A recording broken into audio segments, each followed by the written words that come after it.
another question that comes to my mind right now, which is when we talked about like a self-love and self-confidence, oftentimes people think about we are being trying to be selfish, right? So people think about it's all about him or all about her. Why are you talking Mhm. about self-love? So can Mhm. you clarify that one? It's not about like being selfish, right?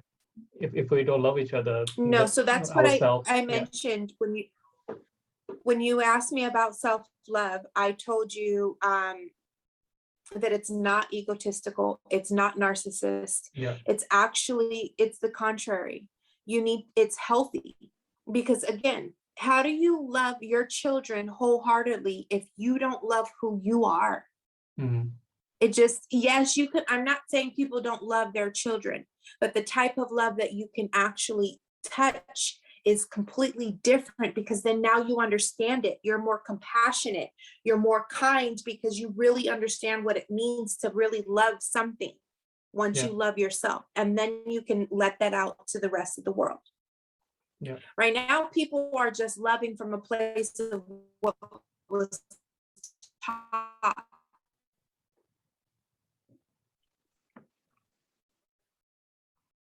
Yeah, so I just feel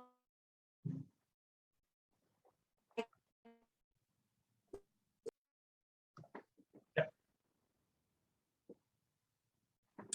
so yeah, I think that self-love or loving someone was taught from generations, but at what or the way I'm loving is the healthy way of doing it.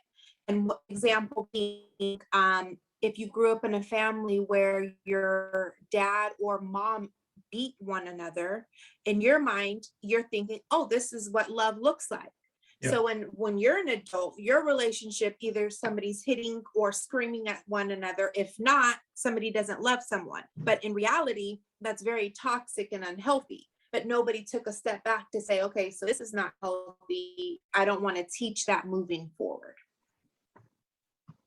yeah. So another question which is come like thinking about self-love and self-confidence. When we often try to look at ourselves, is it like a physical self-love we talk about, or is it mentally as well, mentally and emotionally? Like our spiritual soul, ourself. So is it all combined together, or just are we talking about physically?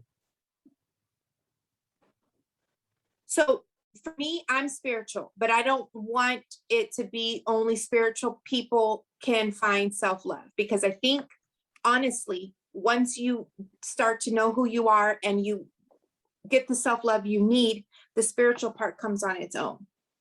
Yeah, But that's again someone else's journey.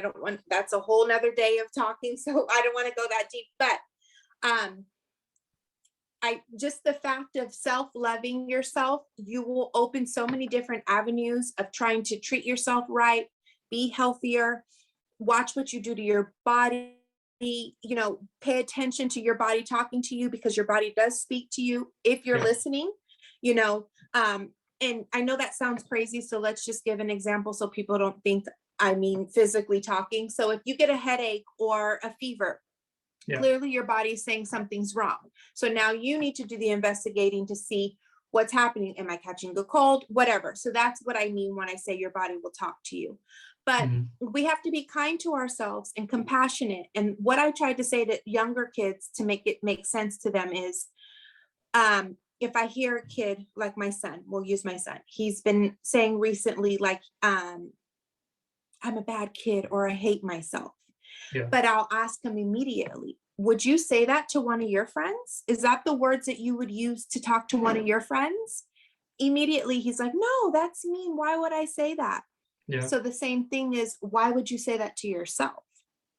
You yeah, need to pay attention to how you speak to yourself. Would you speak to someone that you love that way? Absolutely not. And that's the first line, is that negative self-talk about who we think we are or what we can't do. That needs to be changed into a more positive space.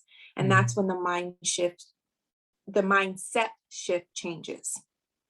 Yeah. So that way, the more we're gonna love ourselves, that way, similar way, we're gonna build our self-confidence, right? So it's Yep. eventually work out. And Mm-hmm. yeah, So what will our listeners, like those listening, what will be like a first step, like those who doesn't have any coach or consultant and they don't know like how to make that change, make the difference, how they can do it themselves, you know what I mean? Like some people doesn't want to hire a coach. So my thing is guided meditation works for Mhm. for beginners. You can then go deeper into it, and that helps you release any stress that you've held on to prior. So Yeah. that will help being more clear.